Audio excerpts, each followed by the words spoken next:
Muy buenas tardes tengan todos ustedes. Empezaremos con la nota que viene acaparando todos los titulares. Primer revés que con fuerza, pero apegado a derecho, le es propinado al presidente Andrés Manuel López Obrador. Todo inició cuando el mandatario mandó una iniciativa de ley preferente a la Cámara de Diputados para reformar la ley eléctrica, dando preferencia al uso de combustibles fósiles y pasando por alto lo establecido en el artículo 25 constitucional y privilegiando con esto el uso del combustible, llámese combustóleo, diésel y carbón, para la generación de energía eléctrica, lo cual elevaría mucho los costos de operación y aplicando un duro golpe a más de medio centenar de compañías generadoras de energías limpias, como parques eólicos y parques de paneles solares, siendo estas últimas mucho más económicas. Aún conociendo que la aprobación de la controvertida reforma eléctrica haría retroceder 100 años al país, la Cámara de Diputados la aprobó, sin modificarle ni siquiera una coma. La finalidad del peje sería que Petróleos Mexicanos y Comisión Federal de Electricidad salieran fortalecidos.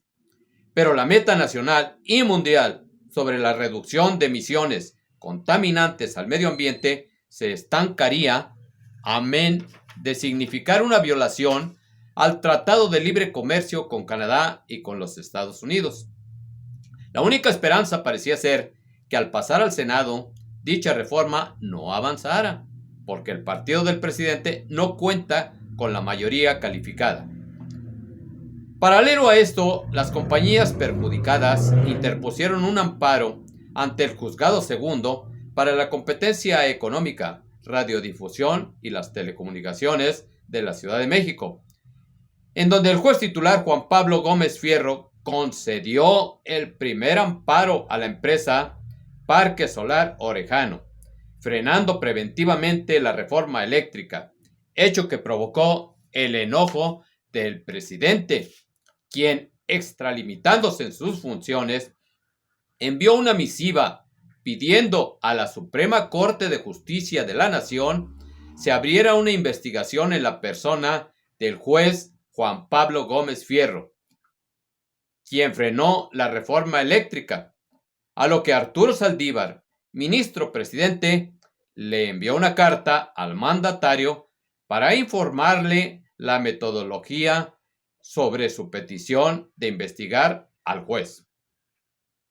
Gómez Fierro, quien también es catedrático en Derecho, dijo que esta reforma eléctrica daña el libre mercado de esta industria y el medio ambiente al hacer uso de energías convencionales en un marco en que las energías limpias, alternativas y renovables deberían de ser la prioridad. Esto causó tal contrariedad en el presidente López Obrador que ya no supo lo que decía, pues en su mañanera condenó la resolución, calificándola de abuso bajo la excusa del Estado de Derecho. No parece entender que todos los mexicanos nos escudamos precisamente bajo el mismo principio, el del Estado de Derecho. En síntesis, la reforma eléctrica de AMLO permanece suspendida y lo que es más, hasta el momento existen 50 suspensiones provisionales y 12 suspensiones definitivas. Solo que conociendo la intolerancia de nuestro presidente, se esperaba la respuesta, declarando que en caso de que se rechace su reforma eléctrica, propondrá cambiar la Constitución. Y ahí sí, quienes conocen de esto opinan que AMLO está perdiendo el piso. Pues solicitar un cambio a nivel constitucional implica que la Cámara de Diputados la autorice, como ya pasó, después que pase al Senado para su aprobación, en donde Morena no cuenta con la mayoría calificada. Pero aún, en caso de ser autorizada, tiene que pasar a los 31 estados de la República para su también aprobación. Y se dice 31 porque el Senado de origen se supone la había aprobado. Así que dicha maniobra no le daría resultados al presidente.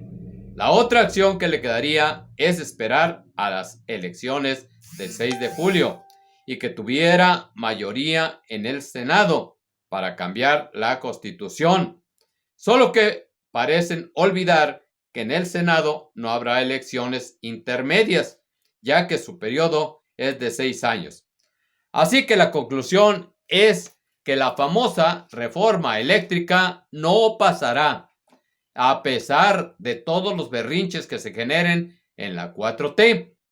Solo les queda tratar de vulnerar y atentar contra el Poder Judicial, lo que pone en riesgo a todos y al mismo Estado de Derecho. Y cambiando el rumbo, nos vamos al estado de Sonora, en donde el licenciado Ernesto Gándara Camó se encuentra recorriendo toda la geografía sonorense. El conocido político y también empresario hotelero fue captado por la lente de Proyecto 7 TV en su recorrido por las poblaciones de Esqueda, Fronteras, Nacosari, Cumpas y Moctezuma, en donde fue recibido por una multitud de simpatizantes y militantes de los partidos políticos que conforman la Alianza por Sonora, PRI, PAN, PRD, además de los representantes sindicales de la Confederación de Trabajadores Mexicanos, CTM, mismos que ostentan la titularidad en algunos centros mineros en Cananea y Nacosari. Como se observa en las gráficas de nuestra lente, también se dieron cita a empresarios, expresidentes, representantes de la juventud y del gremio de mujeres. En su presentación, el político sonorense se comprometió a solucionar todos los problemas añejos que aquejan a las comunidades visitadas.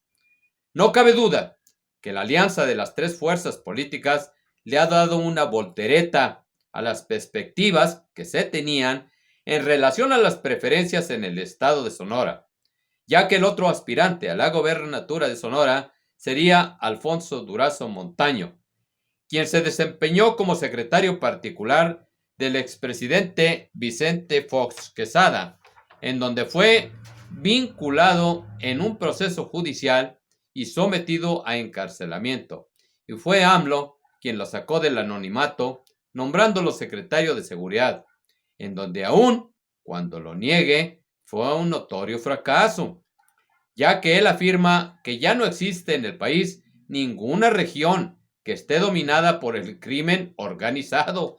¿Qué? Aún así, Durazo se aventura a buscar ser gobernador de Sonora, representando a la coalición Juntos Haremos Historia, con Morena, Nueva Alianza y el Verde Ecologista, escoltados de una veintena de elementos de la Guardia Nacional en un convoy que lo protege día y noche, pues no se siente seguro en su natal Sonora, en donde además tendrá dos enormes piedras en el zapato, Ana Gabriela Guevara y Adrián Levarón. Pero bueno, no cabe duda que una cosa es Morena de la mano de López Obrador y otra muy distinta manejada en forma local, tanto en los estados como en los municipios, en donde por lógica prevalecerán los intereses de cada localidad y los arraigos que de las mismas emanan. De por sí, tanto el PRI, el PAN, el PRD ya contaban con su propia fuerza, pues ahora unidos se convierten en una muralla muy difícil de saltar. Pues bien, si no tienes urgencia de salir, quédate en tu casa.